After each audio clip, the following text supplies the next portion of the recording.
राज्यातल्या राजकीय घडामोडींचा धावता आढावा। कुत्रे अनेक प्रकारचे असतात, या सर्व कुत्र्यांना चांगली लस आणावी लागेल असा खोचक टोला ठाकरे गटाचे नेते अंबादास दानवे यांनी सत्ताधाऱ्यांना लगावला। जिल्हा परिषदेमध्ये आपला उमेदवार निवडून आणू असं म्हणत दानवेंनी विरोधकांना टोला लगावला।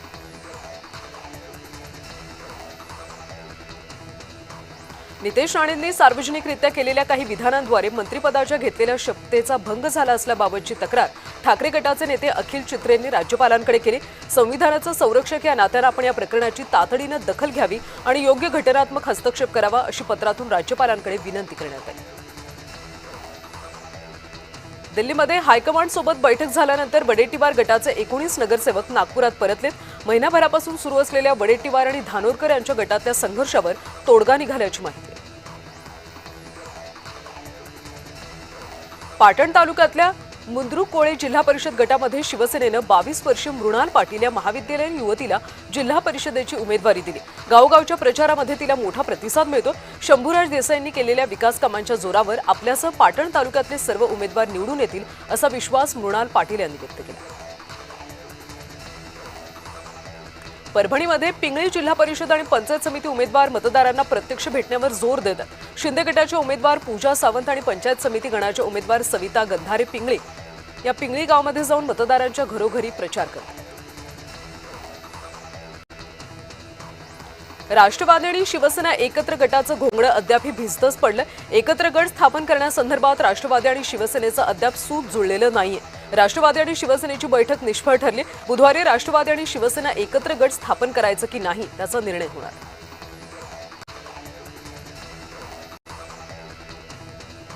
गृहराज्यमंत्री योगेश कदम यांनी खासदार संजय राऊतांना आव्हान दिले।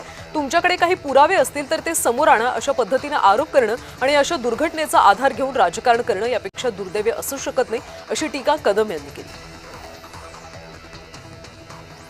गोविंदबाग निवासस्थानी शरद पवार दाखल झाले। शरद पवार आणि त्यांच्या पत्नी प्रतिभा पवार मुक्कामासाठी दाखल झाले। बारामतीमध्ये माध्यमांशी बोलणं शरद पवार यांनी टाळलं। विधान परिषदेच्या विशेषाधिकार समितीची बुधवारी दुपारी 2 वाजता बैठक होणार आहे। सुषमा अंधारे आणि कुणाल कामरा यांना समितीकडून नोटीस पाठवण्यात आली होती। बैठकीसाठी हजर राहण्याचे समितीकडून आदेश देण्यात आले। कुणाल कामराकडून एकनाथ शिंदेंविरोधात गाणं बनवलं होतं तर त्याला अंधारेंकडून समर्थन देण्यात आलं होतं। विजय वडेट्टीवार यांचे समर्थक आणि नगरसेवक दिल्लीत दाखल झालेत आणि त्यांनी काँग्रेस नेते के.सी. वेणुगोपाल यांच्यासोबत चर्चा केली। मात्र ही बैठक निष्फळ ठरल्याची माहिती मिळते। धानोरकर वडेट्टीवार यांचा वाद दिल्लीच्या वरिष्ठापर्यंत पोहोचून सुद्धा सुटलेला नाही। आमदार विजयसिंग पंडित यांनी राष्ट्रवादीच्या विलीनीकरणाबाबत भाष्य केले। तो राष्ट्रवादी परिवाराचा विषय आहे। विलीनीकरण हा विषय अनेक दिवसांपासून चर्चेत होता। दुःखातून बाहेर पडल्यास नेते ठरवतील असं वक्तव्य पंडित यांनी केलं। सोलापूरमध्ये आगामी निवडणुकीतल्या उमेदवारांच्या प्रचारासाठी उपमुख्यमंत्री एकनाथ शिंदे यांनी जाहीर सभा घेतली।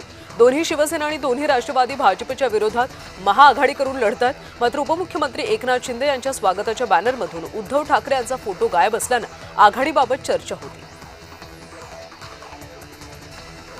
पुण्यामध्ये महापौर पदाचा उमेदवारी अर्ज भरल्यानंतर मंजुषा नागपुरे रिक्षात बसून घराकडे रवाना झाल्या। त्यांच्या या साधेपणाची शहरात चर्चा होती। भाजपनं नागपुरे यांच्या माध्यमातून हिंदुत्ववादी चेहरा दिल्याचं बोललं जातं। हेलिकॉप्टर एजन्सी या हेलिकॉप्टरचं मेंटेनन्स करतात की नाही हा प्रश्न उपस्थित होतो।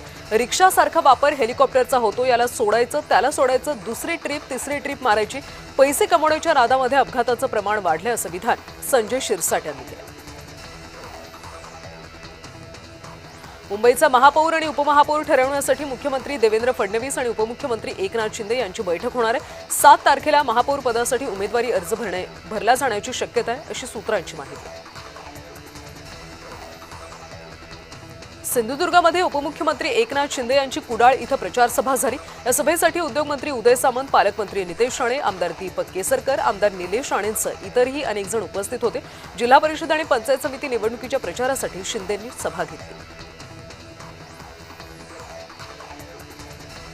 कल्याण डोंबिवली महानगरपालिकेमध्ये ठाकरे गट आणि मनसे युतीमध्ये लढले। मात्र मनसेने राजू पाटील यांच्या नेतृत्वाखाली शिवसेनेला पाठिंबा दिला। सत्तेत राहूनच आपल्या प्रभागाचा आपण विकास करू शकतो, त्यामुळे आम्ही त्यांना पाठिंबा दिला, अशी प्रतिक्रिया मनसेच्या नगरसेवकांनी दिली।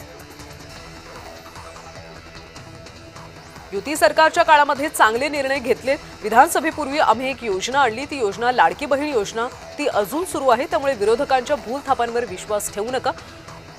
जिल्हा परिषद आणि पंचायतीमध्ये महायुतीला विजयी करा असं आवाहन मंत्री हसन मुश्रीफ यांनी केलं। कल्याण डोंबिवली महानगरपालिकेच्या निवडणुकीमध्ये ठाकरे गटाचे 11 नगरसेवक निवडून आले। मात्र 11 पैकी 8च नगरसेवक महापौर पद निवडणुकीवेळी हजर होते, तर मधुर म्हात्रे, राहुल कोट आणि स्वप्नाली केणे हे 3 नगरसेवक गैरहजर होते। शिवाय कीर्ती ढोणे या सभागृहात उपस्थित होते।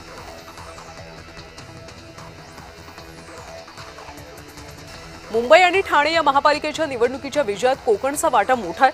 आता जिल्हा परिषद आणि पंचायत समितीच्या निवडणुकीमध्ये शिवसेनेला महायुतीला विजयी करा असं आवाहन एकनाथ शिंदे यांनी सिंधुदुर्गमध्ये प्रचारादरम्यान केलं। अजित पवार हयात नसल्यानं काही सत्ता पिपासू लोकांनी त्यांचा पक्ष ताब्यात घेण्याचा प्रयत्न सुरू केलाय। सुनेत्रा पवार तसं होऊ देणार नाहीत। अनिल देशमुख यांच्या पक्ष विलिनीकरण संदर्भात केलेल्या वक्तव्यावर आमदार परिणय फुके यांनी देशमुखांचा समाचार घेतला। शरद पवार पुण्यातून बारामतीकडे रवाना झाले। प्रफुल्ल पटेल यांनी राष्ट्रवादी विलिनीकरण आणि राष्ट्रीय अध्यक्षाबाबत भाष्य केलं होतं, त्यावर शरद पवारांनी हात जोडत बोलणं टाळलं।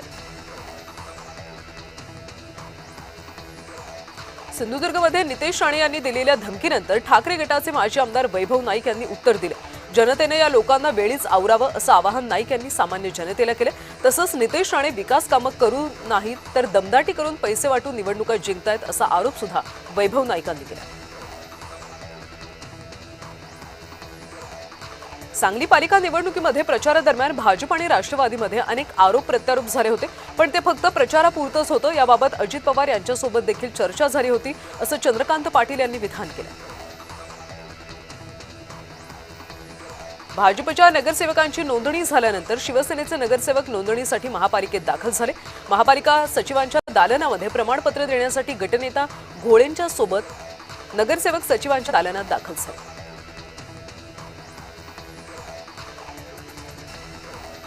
विमान अपघातामध्ये पिंकी माळीचा मृत्यू झाला होता। उद्धव ठाकरे यांनी पिंकी माळीच्या कुटुंबियांची सांत्वनपर भेट घेतली।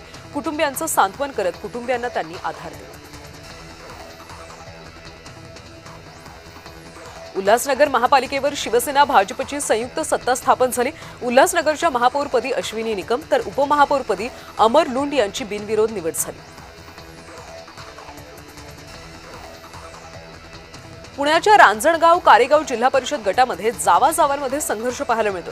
भाजपकडून स्वाती पाचुनकर निवडणुकीच्या रिंगणात आहेत, तर राष्ट्रवादीकडून ज्योती पाचुनकर यांनी तिकीट मिळवलं।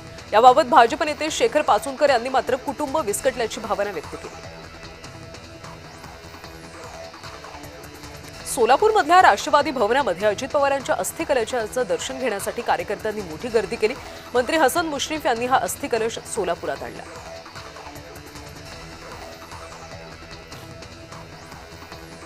साताऱ्यामध्ये जिल्हा परिषद निवडणुकीवरून भाजप शिवसेनेमध्ये युद्ध रंगले। जयकुमार गोरे यांनी शंभूराज देसाईंना थेट इशारा दिला, पालकमंत्री कुणीही असू दे फरक पडत नाही। सातारा आणि सोलापूरच्या पालकमंत्र्यांमध्ये निधीवरून जुंपल्याचं दिसतं।